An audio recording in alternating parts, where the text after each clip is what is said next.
Hello and welcome to Advait humanity classes. आज हम जो करने जा रहे हैं चैप्टर 1 पॉलिटिकल साइंस क्लास 12 का द कोल्ड वॉर एरा। इस चैप्टर के ये 4th वीडियो है जिसमें कि हम आज जो करेंगे न्यू इंटरनेशनल इकोनॉमिक ऑर्डर और India and the world war, ये दोनों टॉपिक और relevance of NAM after cold war, ये 3 टॉपिक हम यहाँ कवर करने वाले हैं और इन 3 टॉपिक करने के बाद हमारा ये चैप्टर ख़त्म हो जाएगा। हम धीरे धीरे करके समझने की कोशिश करते हैं ये तीनों टॉपिक।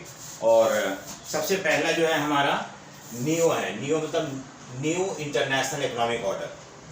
ठीक है, देखो आप हमने इससे पहले जो पढ़ा था नैम के बारे में पढ़ा था कि नैम किस तरह से एक इंटरनेशनल मूवमेंट शुरू हुआ था थर्ड वर्ल्ड कंट्रीज के, वो कंट्री जो कि 1945 के बाद इंडिपेंडेंट हुए थे और उनको ऐसा लगने लगा था कि अगर हम जो कंट्री इंडिपेंडेंट हुए थे बहुत सालों के कॉलोनियल रूल के बाद, उनको ऐसा लगने लगा था कि अगर वो किसी भी 2 पावर ब्लॉक में ज्वाइन होते हैं, चाहे तो यूएसए या यूएसएसआर में, तो वो अपना दोबारा से इंडिपेंडेंट खो देंगे या उनको they can not I mean live like a free country. ये उनके अंदर डर सा आ गया था। जैसे कि हमने आपको लास्ट क्लास में बताया था कि इंडिया के नेहरू थे, फिर इंडोनेशिया के सुकार्नो थे, इजिप्ट के थे लीडर थे, यूगोस्लाविया के लीडर थे, घाना के लीडर थे, इन्होंने मिलके नैम बनाया था और ये फाउंडिंग फादर भी थे। तो नैम जब बना था उसका कुछ अपना ऑब्जेक्टिव था। हर कोई भी इंटरनेशनल ऑर्गेनाइजेशन या मूवमेंट शुरू होता है तो उसका अपना कोई ऑब्जेक्टिव होता है। उसी तरह से नाम का भी अपना ऑब्जेक्टिव था। हमने लास्ट क्लास में देखा था कि नाम का जो मेन ऑब्जेक्टिव था कि not to join any of the 2 power bloc. NAM country जो थे वो इंडिपेंडेंट कंट्री थे जो कि 1945 के बाद आज़ाद हुए थे। ऐसे कंट्री ने ये डिसाइड किया कि हमें किसी भी दोनों पावर ब्लॉक में, ना यूएस के ब्लॉक में ज्वाइन होना है, ना ही हमें रशिया के यूएसआर के ब्लॉक में ज्वाइन होना है। हमें उन दोनों से अलग रह के, और दूसरी बात है कि इनका ये भी ऑब्जेक्टिव था कि हमें किसी भी तरह से कोल्ड वॉर के टेंशन को कम करना है एक अलग ग्रुप बना के। और तीसरा था कि to follow their own independent foreign policy, अपना इंडिपेंडेंट फॉरेन पॉलिसी फॉलो करना जो कि किसी के दबाव में आके, यानी किसी के दबाव मतलब यहाँ पे ना ही यूएसएसआर के दबाव में आके अपना फॉरेन पॉलिसी डिसाइड करे, ना ही यूएसए के दबाव में आके फॉरेन पॉलिसी डिसाइड करे। ये तो हमने लास्ट क्लास में देखा था। लेकिन हम एक अलग एंगल से नॉन एलाइड मूवमेंट के बारे में समझने की कोशिश करते हैं। देखो जब भी कोई कंट्री इंडिपेंडेंट होता है, जैसे मान लो कि इंडिपेंडेंट मतलब उससे पहले वहाँ पे कोई दूसरा पावर रूल कर रहा होगा। जैसे इंडिया एग्जांपल ले लो, इंडिया में ब्रिटिश का रूल था, अब फाइनली 1947 इंडिया गॉट इंडिपेंडेंट। तो इंडिया के सामने भी बहुत सारे चैलेंजेस थे। उसमें से एक चैलेंज था कि हम कैसे अपनी कंट्री को डेवलप कर सकें, कैसे अपने कंट्री को कंट्री में जो गरीबी है उसको दूर कर सके, अनएम्प्लॉयमेंट को टैकल कर सके, प्रोडक्शन बढ़ा सके। So that is one of the objective, one of the goal that India had after independence, that India on the economic front wanted to achieve all this goals. उसी तरह से जो NAM country थे वो कौन थे? रिसेंटली इंडिपेंडेंट कंट्री थे, उससे पहले वहाँ पे कॉलोनियल पावर थे, वो रूल कर रहे थे, उन्होंने फ्री हुआ तो कॉलोनियल पावर ने उनको इकोनॉमिकली एक्सप्लॉइट किया था। कॉलोनियल पावर ने उनको उनका इकोनॉमी को बहुत ज़्यादा वीक कर दिया था। तो जब वो आज़ाद हुए, जब गवर्नमेंट या पूरा कंट्री जब उनके कंट्रोल में आया, तो उनके पास एक और गोल था कि अपने कंट्री को डेवलप करना, अपने कंट्री को और ज़्यादा इकोनॉमिक डेवलपमेंट लेके आना, पॉवर्टी दूर करना, एम्प्लॉयमेंट प्रोवाइड करना, एग्रीकल्चर इंडस्ट्री का डेवलपमेंट करना, ये सारे भी उनका गोल था। सिर्फ जो हमने नैम के बारे में पढ़ा, इससे पहले हमने ये पढ़ा था कि नैम जो था, नैम का जो फॉरेन रिलेशन क्या था उसके बारे में, फॉरेन अफेयर के बारे में पढ़ा था कि वो किस तरह से दूसरे कंट्री के साथ डील करना है। लेकिन जो अपना प्रॉब्लम था वो भी एक तरह से उनके सामने था। तो देखो यहाँ पे न्यू जो था इसी कंसेप्ट के इर्द गिर्द घूमता है। देखो non allied countries had many objective. एक तो है कि keeping away from the alliance system, जो कि मैंने अभी थोड़ी देर पहले बताया आपको। उसके बाद इंडिपेंडेंट फॉरेन पॉलिसी, ये भी बताया। लेकिन इकोनॉमिक डेवलपमेंट जो था that was another important goal of NAM countries, क्योंकि वो अभी रिसेंटली इंडिपेंडेंट हुए थे। देखो यहाँ पे क्या था कि उनका ऐसा मानना था कि सिर्फ political independence is not enough, If you want to be truly independent, then we have to also think about economic independence. हमें आर्थिक रूप से भी अपने आप को स्वतंत्र बनाना है, और आर्थिक रूप से स्वतंत्र बनाने के लिए हमें अपने कंट्री में डेवलपमेंट लेके आना है, हमें अपने कंट्री से पॉवर्टी दूर करना है, हमें अपने कंट्री का प्रोडक्टिविटी बढ़ाना है, और इस तरह से जो इकोनॉमिक, क्योंकि अगर कोई गरीब कंट्री होता है, अगर लोग वहाँ के गरीब होते हैं या कंट्री गरीब है, तो उसे किसी ना किसी तरह से दूसरे या डेवलप कंट्री के ऊपर डिपेंडेंट होना पड़ेगा, और जब डेवलप कंट्री के ऊपर डिपेंडेंट होना पड़ेगा तो वो कंट्री अगर उसे लोन देगा या दूसरी तरह से इंटरफेयर करेगा, तो एक तरह से एक बात तो हमने पॉलिटिकली इंडिपेंडेंस पाने के बाद भी इकोनॉमिक इंटरफेरेंस हो ही रहा है। तो किस क्या मतलब होता है कि हाफ इंडिपेंडेंट होना। So they wanted to become complete independent, and for that was also one of the objective of NAM की हमें इकोनॉमिक वे में भी इंडिपेंडेंट रहना है, हमें रिच कंट्री या डेवलप कंट्री या सुपर पावर हमारे यहाँ इंटरफेयर ना करे इकोनॉमिकली, हमारे रिसोर्सेज को एक्सप्लॉइट ना करें, और हम अपने रिसोर्सेज को फायदे इस्तेमाल करें अपने फायदे के लिए। सो इनका जो कंट्री इंडिपेंडेंट हुए थे या जो कंट्री नैम के मेंबर बने थे, इनको हम लीस्ट डेवलप कंट्री बोलते हैं, क्योंकि यहाँ पे बहुत ज़्यादा अनएम्प्लॉयमेंट था, पॉवर्टी था, इकोनॉमिक डेवलपमेंट बहुत कम था, गरीब कंट्री थे, and that is why they are called least develop country. तो इस प्रॉब्लम से निकलने के लिए, स्पेशली पॉलिटिकल प्रॉब्लम नहीं बल्कि इकोनॉमिक प्रॉब्लम से निकलने के लिए उन्होंने एक नया कंसेप्ट डेवलप किया, and that concept came to be known as new, that is new international economic order. देखो इसमें क्या था कि आपको पता है हम और एक चीज यहाँ पे लेके आ रहे हैं, एक इंटरनेशनल ऑर्गेनाइजेशन जो 1945 में बना था, जिसका नाम है यूनाइटेड नेशन, यूएन बोलते हैं हम इसको, यूनाइटेड नेशन ऑर्गेनाइजेशन पहले होता है, आज हम उसको यूएन भी बोलते हैं, यूनाइटेड नेशन भी बोलते हैं। तो इसके करीब सारे कंट्री जो इंडिपेंडेंट हुए, they become the member of United nation. तो वहाँ पे जो लीस्ट डेवलप कंट्री थे, they started discussing about how their problem can be solve, and finally United nation ने एक कॉन्फ्रेंस किया था जिसका नाम था United nation conference on trade and development, और ये 1972 में हुआ था, और इसमें करीब जो भी कंट्रीज के मेंबर थे, they took part into it, and finally after this conference, after discussion and debate over how to develop the least developed countries, जो कॉन्फ्रेंस था उसने एक रिपोर्ट पब्लिश किया, और उस रिपोर्ट को हम बोलते हैं publish report new trade policy for development and propose for the global trading system, कि हमें एक ऐसा ट्रेडिंग सिस्टम लेके आना है, वो सिस्टम इकोनॉमिक ट्रेडिंग सिस्टम जिसमें कि लीस्ट डेवलप कंट्री को भी फायदा हो, सिर्फ डेवलप कंट्री ही फायदा ना उठा के ले जाए। देखो आज भी अगर मान लो कि ये तो हम पहले की बात कर रहे हैं, आज की बात हमें पता है कि WTO है, ग्लोबलाइजेशन है, ये क्या है, एक तरह से ग्लोबल ट्रेडिंग सिस्टम ही तो है, और हम इसको ब्लेम भी करते हैं, हम इसको क्रिटिसाइज भी करते हैं कि यहाँ पे जो ग्लोबलाइजेशन है, जो WTO है, ये फेवर करता है रिच कंट्री को, और पुअर कंट्री आज एक्सप्लॉइट हो रहे हैं। करीब ऐसा ही कुछ था। यहाँ पे जो यूनाइटेड नेशन कॉन्फ्रेंस जो था ना, उसने इस कॉन्फ्रेंस के यूनाइटेड नेशन का जो कॉन्फ्रेंस था, इस कॉन्फ्रेंस के बाद उसने एक रिपोर्ट पब्लिश किया, और इस रिपोर्ट में ये सजेशन दिया गया था और ये सुझाव दिए गए थे कि क्या क्या चीज एडॉप्ट करने से लीस्ट डेवलप कंट्री का प्रॉब्लम कुछ हद तक कम हो सकता है। देखो उसने क्या सजेस्ट किया, देखो कि least develop country over resources, पहला है कि give least develop country control over the resources.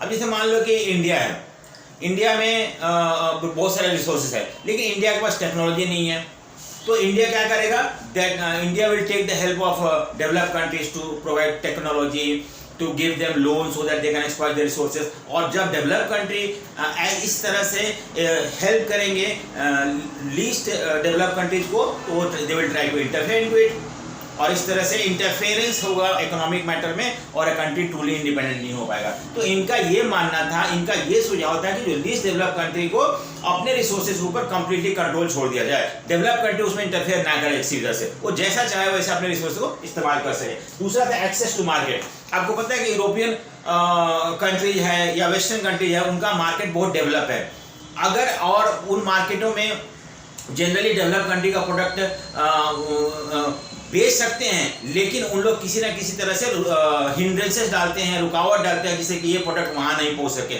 May be through quota, tariff और अलग अलग तरीके से। तो हम अपना प्रोडक्ट वहाँ जाकर आसानी से नहीं बेच पाते हैं, हमारा प्रोडक्ट महंगा हो जाता है और कोई वहाँ खरीदता नहीं है।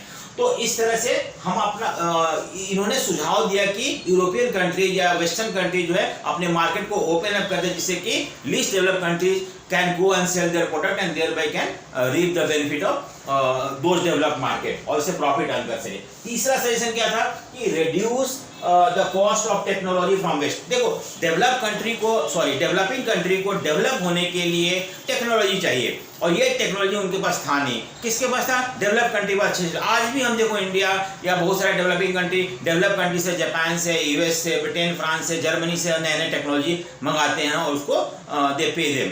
सो उस समय भी ऐसा नहीं था कि जो develop country were not ready to sell their technology to developing country, वो तैयार थे, but they were charging very high price for that. और इतना पैसा लीज डेवलप कंट्री पास था नहीं, तो टेक्नोलॉजी इंपोर्ट नहीं कर पा रहे थे, अपने कंट्री में प्रोडक्शन कैपेसिटी बढ़ा नहीं पा रहे थे। तो इस चीज के लिए ऐसा सुझाव दिया गया, ऐसा सजेशन दिया गया कि जो यूरोपियन कंट्री है या वेस्टर्न कंट्रीज है, उन लोग कम रेट पे ये टेक्नोलॉजी ट्रांसफर करे डेवलपिंग कंट्रीज को या लीस्ट डेवलप कंट्री को, जिससे कि वो टेक्नोलॉजी को यूज करके वो अपने आप को डेवलप कर सके। तो ये भी एक सजेशन था। उसके बाद आपको पता है कि वर्ल्ड में बहुत सारे इंटरनेशनल इकोनॉमिक इंस्टीट्यूशन है, इंटरनेशनल इकोनॉमिक इंस्टीट्यूशन है, जैसे कि IMF हो गया, वर्ल्ड बैंक हो गया, और भी बहुत सारे हैं।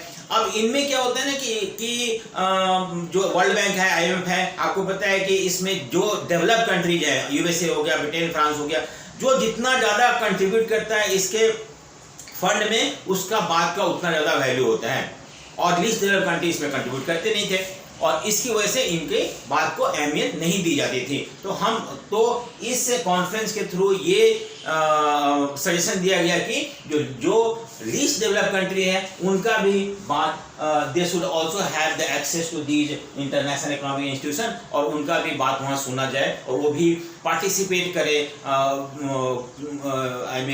इनके फंक्शनिंग में, जिससे कि उनको लीस्ट डेवलप्ड कंट्री को भी कुछ फायदा हो। तो ये था हमारा सजेशन जो था इसका, आपका United nation conference on trade and development. एक नंबर का क्वेश्चन आ सकता है, कब हुआ था इसका आ सकता है। उसके बाद कौन सा रिपोर्ट था, new trade policy for development, ये रिपोर्ट का नाम था, ये भी क्वेश्चन आ सकता है। उसके बाद है कि आप देखो, तो ये तो बहुत अच्छी बात है, नो डाउट, कोई खराब बात नहीं है कि हाँ जो लीस्ट डेवलप कंट्री ने अपने डेवलपमेंट के बारे में सोचा और अपने आप को इम्प्रूव करने की कोशिश करने लगे, उन्होंने एक न्यू इंटरनेशनल इकोनॉमिक ऑर्डर बनाया। लेकिन इसके आप देखो, आपको पता है कि शुरू में जब 1961 में नैम बना था, उस समय नैम का ये ऑब्जेक्टिव नहीं था। नैम का ऑब्जेक्टिव एक्सक्लूसिवली पॉलिटिकल था, यानी कि two keeping away from the two power block और to have their own independent foreign policy. But slowly 1970 में इन्होंने क्या किया कि जो पॉलिटिकल ऑब्जेक्टिव से, गोल से, दे शिफ्टेड टुवर्ड्स इकोनॉमिक गोल, अपना इकोनॉमिक डेवलपमेंट लेके आना, इस चीज़ के ऊपर ज़्यादा फोकस करने लगे। और इससे क्या हो रहा है कि 1970 में नैम जो है या नॉन अलाइड कंट्री जो है वो एक इकोनॉमिक प्रेशर ग्रुप बन जाता है। What do you mean by economic pressure group? देखो बहुत सारे कंट्री अगर मिल के प्रेशराइज करते हैं डेवलप कंट्री के ऊपर, या तो उन लोग आसानी से चीप रेट में टेक्नोलॉजी ट्रांसफर कर सकते हैं। ये सारे जो सजेशन था, वो सजेशन कैन इजीली भी, अगर सारे डेवलप कंट्री मिल के प्रेशराइज करते हैं मार्केट को ओपन अप करने के लिए, तो इस तरह से वो अपने मकसद में पूरा हो सकते हैं। लेकिन हम ये तो ठीक है कि उनका पहले कुछ और गोल था, but slowly goal shifted towards economic development as a pressure group. लेकिन ये फेल हो गया, ये सक्सेसफुल नहीं रहा। क्यों नहीं रहा? क्योंकि जो डेवलप कंट्री थे, ब्रिटेन, फ्रांस वगैरह, USA वगैरह, वो इतना जल्दी इन लीस्ट डेवलप कंट्री के प्रेशर में आने वाले नहीं थे। वो एक यूनाइटेड फोर्स एक्ट किए and they try to reject the demand of this developing country. दूसरी बात है कि जो डेवलपिंग कंट्री थे, लीस्ट डेवलप कंट्री थे, उनके अंदर उतना ज़्यादा यूनिटी था नहीं, और इसकी वजह से they could not act as a united pressure group on the develop country. So these were the reason why NEO failed. So this is about the NEO. Now let us move to the second topic, or we can say the last topic of this chapter, that is India and the Cold War. देखो, India and the cold वार, मतलब India का क्या role था cold war में? हमें पता है कि कोल्ड वार के बारे में कब शुरू हुआ था। फिर नेहरू इंडिया में इंडिपेंडेंट हो गया था, जब इंडिपेंडेंट हुआ तो उस समय कोल्ड वार शुरू हो गया था। धीरे धीरे नेहरू जो थे, he became the first prime minister of India and he also became the foreign minister of our country and finally he started taking part in the international affair. देखो तो अगर कोल्ड वार और इंडिया का जो role है cold war में, नेहरू का ही then है। नेहरू ने जो भी कंट्रीब्यूट किया वो नेहरू का अपना पर्सनल परसेप्शन था as well as the perception with regard to Congress था यहाँ पे। तो response to the cold war was twofold. देखो हमारा जो इंडिया का रेस्पॉन्स था कोल्ड वार का, एक तो था कि staying away from the two power block. ये तो पता है ना, नाम जो हमने बनाया था यही सोच के बनाया था कि हमें किसी भी तरह से दोनों पावर ब्लॉक से दूर रहना है। और दूसरा objective newly independent country to join these blocs. देखो एक तो हमारा ये था कि हम दोनों में से किसी पावर ब्लॉक में ज्वाइन नहीं होना है, इंडिया का ये स्टैंड था and that is the reason why India form NAM शुरू किया था। दूसरा क्या था कि अगर कोई कंट्री इंडिपेंडेंट होता है आफ्टर 1945 और अगर वो सोचता है कि उन्हें किसी भी दोनों पावर ब्लॉक में जाना है तो हम उसको ऑब्जेक्ट करेंगे, उनको समझाने की कोशिश करेंगे कि it is useless to go and become the part of the these two power blocks, क्योंकि once you become the part of the two power block you will not have your own independent foreign policy. आप अपने मर्जी से country का foreign policy नहीं चला सकते और you will have to depend upon those country only. So what is the purpose of becoming independent? That after getting independent again you are pressurized by some other country and you have to follow whatever they say. तो इस तरह से इस चीज को तो हमारा जो दो फोल्ड था, एक तो था कि हमें सुपर पावर से आई मीन दो पावर ब्लॉक से अलग रहना, मतलब उनमें ज्वाइन नहीं होना, और दूसरा था कि अगर कोई कंट्री ज्वाइन होने की कोशिश करता है तो उसको समझाना कि तुम उसमें ज्वाइन नहीं हो। सो पॉलिसी ऑफ नैम, अब नेहरू का जो मैंने बताया ना कि Nehru was the first prime minister as well as foreign minister, तो व्हाटएवर इंडिया स्टैंड था वो नेहरू का ही सोच था। तो नेहरू पॉलिसी ऑफ नैम क्या था कि नाइदर नेगेटिव नॉर पैसिव। देखो नेगेटिव और पैसिव मतलब क्या होता है कि हमारा ये बोल रहा है कि इंडिया का जो रोल था कोल्ड वार में एकदम नेगेटिव था, नहीं, ऐसा नहीं था। और ये नहीं कि हमें कोई फर्क नहीं पड़ता था या हम एक्टिव रोल प्ले करते थे। और दूसरी बात है कि हम पॉजिटिव रोल प्ले करते थे। पॉजिटिव रोल कैसे प्ले करते थे? हम इंटरफेयर करते थे जहां भी लड़ाई होता था, जहां भी क्राइसिस होता था between the two super power, और हम उस क्राइसिस को कम करने की कोशिश करते थे, उसको रिड्यूस करने की कोशिश करते थे। In this way India was playing a positive role, not negative role, and we were actively participating in everything. So we can not say India was having a passive role in the world affair. क्योंकि हमने ये भी देखा था Korea में वार था, नेहरू वहां गए थे और उन्होंने उसको पैसिफाई करने की कोशिश करी थी। तो इस तरह से पॉलिसी ऑफ नैम जो था ना ही नेगेटिव था ना ही ये पॉजिटिव था, और पैसिव नहीं एक्टिव रोल हम प्ले करते थे वर्ल्ड में। दूसरी बात है कि it is not the policy of fleeing away but actively interference in the world to soften the cold war. देखो नेहरू का क्या मानना था कि हमारा जो नैम का पॉलिसी है, हमारा जो इंडिया का पॉलिसी है, वो भागना नहीं है वर्ल्ड में जो भी प्रॉब्लम चल रहा है, जो भी टेंशन चल रहा है उससे भागना नहीं, बल्कि हमें उसमें एक्टिवली इंटरफेयर करना है, और करके अगर टेंशन को जितना हमारा कैपेसिटी है उतना हम कोशिश करेंगे कि वो टेंशन धीरे धीरे कम हो, जिससे कि थर्ड वर्ल्ड वार ना हो, न्यूक्लियर वार ना हो और वर्ल्ड पीस में रहे। तो ये हमारा पॉलिसी था, ना कि हम लड़ने दो यूएसएसआर को और जो होना है होने दो, ऐसा नहीं।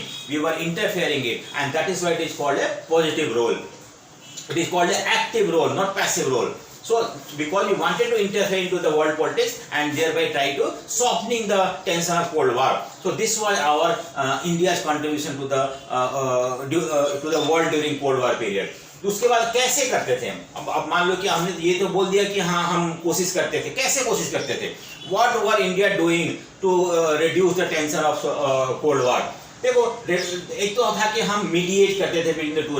मान लो कि नॉर्थ कोरिया साउथ कोरिया में टेंशन था, आपको पता है कि नॉर्थ कोरिया साउथ कोरिया एक एरेना था कोल्ड वार का, और उन दोनों के बीच में टेंशन था। तो उन दोनों के बीच में टेंशन में हम क्या करते थे, जाके बातचीत करते थे, और बातचीत करके उनके प्रॉब्लम को उनके टेंशन को रिड्यूस करने की कोशिश करते थे। दो राइवल पावर के मीडिएट करते थे हम और कम्युनिकेट, उनसे बातचीत करके उनके जो टेंशन है दोनों के बीच में उसको कम करने की कोशिश करते थे। इस तरह से करते थे।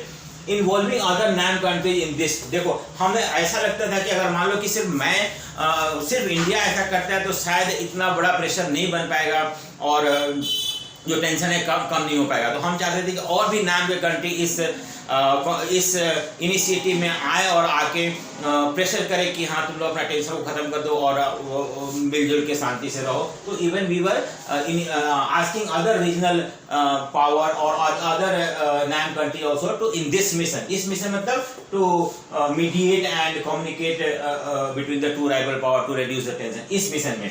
उसके बाद actively activating regional and international organisation. देखो ऐसे तो एक तो दो आपको पता है कि इंटरनेशनल ऑर्गेनाइजेशन में है आपका वेस्टर्न ब्लॉक है, ईस्टर्न ब्लॉक है, ये सब तो थे ही और तो आपस में लड़ रहे थे। लेकिन इनके अलावा और भी बहुत सारे इंटरनेशनल ऑर्गेनाइजेशन थे, यूएन था और भी बहुत सारे थे, और इंडिया इन सारे इंटरनेशनल और रीजनल ऑर्गेनाइजेशन को एक तरह से इनिशिएट करवाना चाहता था, इसको एक्टिवेट करवाना चाहता था कि ये भी पार्टिसिपेट करे और किसी भी तरह से वर्ल्ड में जो सुपर पावर का टेंशन है उसको कम करने की कोशिश करे। तो ये भी एक तरीका था जिसके थ्रू हम वर्ल्ड में इंटरफेयर करते थे, ना कोल्ड वार के समय इंटरफेयर करके इंडिया का रोल प्रूव करने की कोशिश करते थे। उसके बाद नेहरू का ये मानना था कि genuine Commonwealth of independent nation, कि जो भी कंट्री इंडिपेंडेंट हो रहे हैं वो आपस में मिल के एक कॉमनवेल्थ बनाए, एक ग्रुप बनाए और वो ग्रुप इस पॉलिसी में बेस्ड हो कि वो इंडिपेंडेंट हो, ना कि किसी के दबाव में काम करे। और इस तरह का उनका सोच था नेहरू का इंडिया का फॉरेन पॉलिसी पे। इंडिया का फॉरेन पॉलिसी कोल्ड वार के समय का, ठीक है। हाउ डिड नाम सर्व इंडिया इंटरेस्ट। अब देखो चलो ये तो हमने देख लिया कि नेहरू या इंडिया ने क्या रोल प्ले किया था specially during cold war period के समय। लेकिन नाम किस तरह से इंडिया को इंडिया का हम बताया कि India was the founding father of नाम, और इंडिया ने नाम बनाया था तो जरूर इसको इंडिया को किसी न किसी तरह से फायदा तो जरूर होता होगा, कि बिना फायदा का हम कोई काम करते नहीं है। और जब भी हम हमारा नेशनल इंटरेस्ट अगर कोई चीज़ में पूरा होता है तभी हम काम करते हैं। इंटरनेशनल अरेना में अगर हम कुछ भी एक्टिविटी करते हैं तो हम हमेशा ये देखते हैं कि हमारा नेशनल इंटरेस्ट पूरा हो रहा है कि नहीं हो रहा है। तो देखो किस तरह से नाम इंडिया का इंटरेस्ट को सर्व करता है। देखो सबसे पहले तो allow to take its decision their decision and stand that served India's interest। देखो इंडिया ने जैसे क्या था ना कि नाम मतलब होता है कि इंडिपेंडेंट फॉरेन पॉलिसी, आप कोई भी इशू पे अपना इंडिपेंडेंट स्टैंड रख सकते हो। तो अगर मान लो किसी के दबाव में नहीं, कोई भी सुपर पावर के दबाव में नहीं, तो NAM country as a member of NAM country हमें पूरा अधिकार था कि हम कोई भी इशू पे अपना इंटरेस्ट को ध्यान में रखते हुए स्टैंड ले सकते हैं। तो ये so being a member of NAM it helped us to take a stand which could fulfill our interest, हमारा इंटरेस्ट नेशनल इंटरेस्ट को पूरा कर सके उस पे। अगर मान लो कि हम यूएसए के साथ होते हैं या अगर हम यूएसएसआर के साथ होते हैं तो हम अपना इंडिपेंडेंट स्टैंड नहीं ले पाते अपने कंट्री के फेवर में, बल्कि वो जो बोलते वो करना होता। तो इस तरह से हमें इसका फायदा मिला था कि हम कोई भी इंटरनेशनल इशू पे अपना स्टैंड ले सकते थे बिना किसी के दबाव में। दूसरा था कि able to balance the two super power neither can take India for granted. दूसरी बात है कि मान लो कि उसमें दो सुपर पावर थे, यूएसए यूएसआर का। हम क्या थे कि इंडिया थे, अगर मान लो इंडिया को लगता था कि ये यूएसए इग्नोर कर रहा है तो हम इस तरफ मूव कर जाते थे। India used to tilt towards USSR. अगर हमें लगता है कि यूएसए इग्नोर कर रहा है या प्रेशराइज कर रहा है तो we used to tilt towards USA, and in this way हम दोनों सुपर पावर को बैलेंस करके रखते थे। तो ये भी एक हमारे लिए फायदेमंद था कि कोई भी super power can not take India for granted कि वो मेरे साइड में है।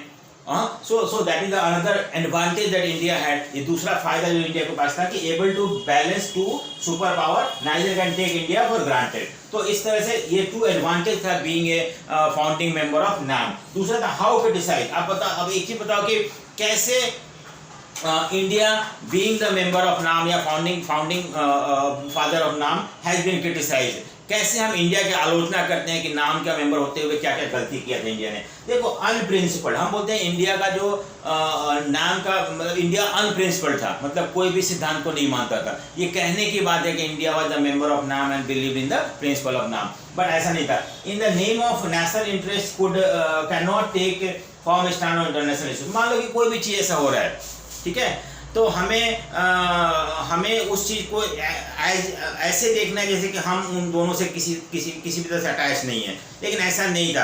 अगर मान लो हमें लगता था कि रशिया हमें मदद कर सकता है तो उस समय हम रशिया का फेवर कर देते थे। तो इस तरह से और अगर हमें लगता था कि रशिया में नहीं मदद कर सकता, यूएसए नहीं मदद कर सकता, तो यूएस के फेवर नहीं करते थे।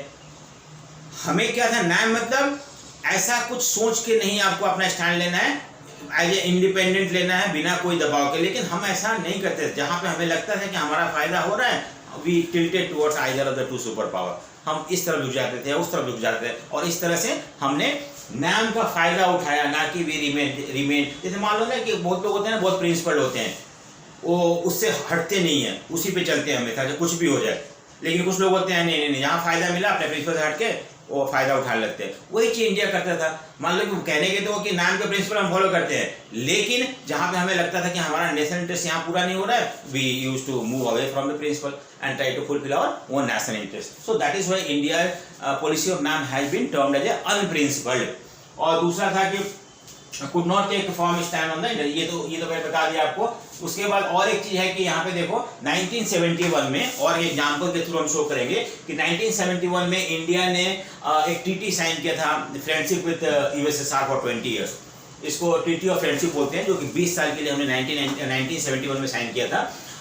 और देखो signing treaty with USSR, what does it indicate, ये क्या बताता है? ये बताता है कि you are joining the Warsaw pact group और सोशलिस्ट ब्लॉक की तरफ आप ज्वाइन हो रहे हो। आप एक तरफ तो बोल रहे हो यहाँ खड़ा होकर कि मैं नाम की मेंबर हूँ, मैं किसी भी तरह से किसी भी सुपर पावर की तरफ नहीं हूँ, but at the same time you are joining signing a treaty with USSR. What does it indicate? That India has left NAM principle and becoming the part of USSR bloc.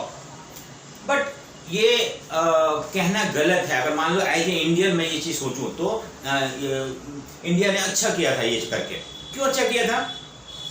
देखो 1971 में एक अलग situation था हमारे यहाँ। आपको पता है कि इंडिया और पाकिस्तान में वार हुआ था 1971 में, बांग्लादेश को लेके। बांग्लादेश क्राइसिस था, उसके बारे में हम डिटेल नेक्स्ट चैप्टर, अगले चैप्टर में करेंगे जब इंडिया का बुक करेंगे उसमें। तो उस समय बांग्लादेश क्राइसिस था और इंडिया और पाकिस्तान के बीच में वार हो रहा था। और आपको पता है कि पाकिस्तान जो था वो वेस्टर्न ब्लॉक में था, तो यूएसए उसको हेल्प करने आ गया था, उसको चाइना हेल्प करने आ गया था, और दोनों सुपर पावर थे, दोनों पावरफुल थे, दोनों के पास न्यूक्लियर वेपन था। उस सिचुएशन में इंडिया को कोई ना कोई बड़ा कंट्री का सपोर्ट चाहिए था, और हमें लगा कि यूएसए से हमें ये फ्रेंडशिप साइन करने से एटलीस्ट वी कैन हैव, हम बैलेंस ऑफ पावर को मेंटेन कर पाएंगे। हाँ, तो इसलिए हमने ये ट्रीटी साइन किया जिससे कि हम भी मजबूत हो जाए, और अगर बाई चांस वार होता है इंडिया और पाकिस्तान के बीच में, और पाकिस्तान को सपोर्ट करने के लिए चाइना या यूएसए आता है, तो at that time USSR can come and help us with this. तो ये हमने गलती क्या किया? हमारा कोई इसमें गलती है ही नहीं। हम अपना कंट्री का नाम के चक्कर में हम अपने कंट्री का इस तरह से कंडीशन होने तो देंगे नहीं, तो इसलिए हमने ये साइन किया। हमारे लिए अच्छी बात है, कोई बात नहीं, हमने कोई इसमें अनप्रिंसिपल्ड नहीं है। National interest is the most important interest, और वो हमने यहाँ पे ध्यान रखा था। दूसरी बात है कि, और एक चीज हमने ये भी बोला था कि हमने ये ट्रीटी साइन करने का मतलब ये नहीं है कि we have completely joined the socialist bloc. हाँ, हमारा ऑप्शन ओपन था। हाँ, did not prevent India keeping relation with the western countries and including USA. हम नो डाउट हमने साइन किया था ट्रीटी, हमारा मजबूरी था वो साइन करना, लेकिन हमने दूसरे कंट्री वेस्टर्न कंट्री के साथ भी इक्वल रिलेशनशिप रखा था, यूएसए के साथ भी अच्छा रिलेशनशिप रखा था। तो इसका मतलब ये नहीं कि हमने यूएसएसआर के ग्रुप में ट्रीटी साइन करने से हम कंप्लीटली इनके तरफ चले गए थे और उनको इग्नोर करना शुरू किया था, उनसे रिलेशनशिप कट ऑफ कर लिया था, ऐसा कुछ नहीं था। तो हमने अपना स्टैंड को जस्टिफाई किया यहाँ पे ये बोल के कि हमने ट्रीटी साइन करके गलती नहीं किया था, और it can not be termed as a unprincipled. तो ये तो हो गया हमारा इंडिया और कोल्ड वॉर का, इंडिया का क्या, how did India contribute in the cold war period. Next है कि आपको पता है कि 1991 में there was disintegration of USSR. तो कोल्ड वॉर भी जब रशिया डिसइंटीग्रेट हो गया था, रशिया छोटे छोटे टुकड़ों में बढ़ गया था, अब उतना पावरफुल नहीं रह गया था, तो उस समय एक ही यूनिपोलर वर्ल्ड हो गया, that is USA became the supreme power. अब उस सिचुएशन में यूएसए जब सुप्रीम पावर बन जाता है तो there was no ideological rivalry कि कौन सुप्रीम है, यूएसए सुप्रीम है या यूएसआर सुप्रीम है। नो डाउट यूएसए सुप्रीम था और यूएसआर डिसइंटीग्रेट हो गया। तो डिसइंटीग्रेट होने के बाद अब कोल्ड वॉर नहीं गया था। सो 1991 में हम देखते हैं cold war came to an end, खत्म हो जाता है।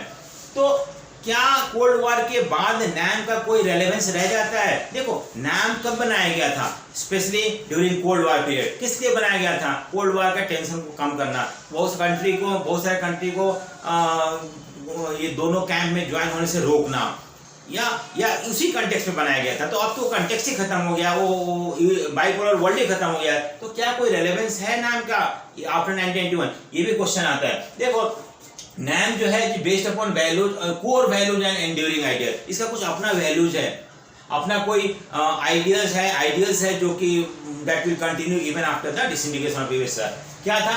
All decolonised countries share same historical background, so come together to become a powerful. ये मानते थे कि जितने भी सारे कंट्री जो बाद में कॉलोनियल पावर से फ्री हुए, ये इनका एक ही तरह का बैकग्राउंड है, एक ही तरह का एक्सप्लॉयटेटिव नेचर है, कॉलोनियल एक्सप्लॉयटेशन है, और ये कंट्री आज़ादी के बाद they can come together and become a formidable force in the world. They can pressurise other countries and thereby get their work done. तो इस तरह से ये चीज़ आज भी है। आज भी 9 country can come together and pressurise the develop countries of the world. WTO उस समय एक्टिव रोल प्ले कर सकते हैं। Poor and small countries need not be. अब ये भी एक था कि ये मानना था कि जो गरीब कंट्री हैं या छोटे कंट्री हैं, वो जरूरी नहीं है किसी ना किसी सुपर पावर के साथ जुड़े रहे तभी जाकर उनका अपना काम चल सकता है। उन्हें ऐसे कंट्री नाम ने उनको ये सिखाया कि बीइंग ए मेंबर ऑफ नाम you can follow your own independent foreign policy. ये आज भी एक ये रेलेवेंट है, ऐसा बात नहीं है। आज भी छोटे कंट्री और वीक कंट्री हैं, तो जरूरी नहीं है कि वो कंट्री किसी न किसी बड़े पावर के साथ जुड़ जाए और अपना फॉरेन पॉलिसी अपना करे, बल्कि उनके दबाव में काम करे। नहीं, तो आज भी ऐसे बहुत सारे कंट्री हैं जो वीक हैं, स्मॉल हैं, and they could follow the policy of NAM and thereby they can have their own independent foreign policy. Believe in the democratized international system and remove existing inequality. देखो, आज भी inequality है world में। कुछ country develop है, कुछ country least develop है, कुछ कंट्री डेवलपिंग है। दूसरी बात है कि आज भी बहुत सारे इंटरनेशनल ऑर्गेनाइजेशन हैं जो कि डेमोक्रेटिक प्रिंसिपल पे काम नहीं करते हैं। आपको सिक्योरिटी काउंसिल ले लो इवेंट का, या और भी IMF हो गया, वर्ल्ड बैंक हो गया, यहाँ पे डेमोक्रेसी नहीं चलता है। यहाँ पे हर कंट्री का बात को इक्वली इंपॉर्टेंस नहीं दिया जाता है। जो कंट्री डेवलप है, जो पावरफुल है, जो ज़्यादा कंट्रीब्यूट करते हैं इन सारे इंस्टीट्यूशन में, उनकी बात को ज़्यादा अहमियत दिया जाता है। तो इंडिया चाहता है कि इन सारे इंटरनेशनल इंस्टीट्यूशन में डेमोक्रेटाइज हो, यानी डेमोक्रेसी फॉलो किया जाए वहाँ पे, और जो भी डिसीजन लिया जाता है सबके सहमति से लिया जाए, ना कि कुछ कंट्रीज के कहने पे हो सके। तो इस तरह से ये सारे प्रॉब्लम आज भी हैं, एंड ये सारे प्रॉब्लम को ओवरकम करने के लिए नाम आज भी इंपॉर्टेंट रोल प्ले कर सकता है। So this is the relevance of नाम. So these core values is still relevant, and that is why NAM has relevance even in today's world also, even after the disintegration of USSR and Cold War has come to an end. So in this way we have discussed everything here. There were two topics mainly we had to discuss. First is NEO, हमने उसके बारे में समझाया आपको अच्छी तरह से. Then India और कोल्ड वॉर के समय इंडिया का क्या रोल था इंटरनेशनल मैटर में, इंटरनेशनल अफेयर में, उसके बारे में समझाया. फिर हमने रेलेवेंस ऑफ NAM के बारे में, specially after the cold war 1991 के बाद क्या रेलेवेंस था, है या नहीं है, उसके बारे में बताया. तो हर टॉपिक पे क्वेश्चन आता है, सो आपको इसको अच्छे से समझना है. बार बार देखो इसको और देख के समझने की कोशिश करो. So thank you for watching the video, and please do share, subscribe my channel and like my channel. Thank you.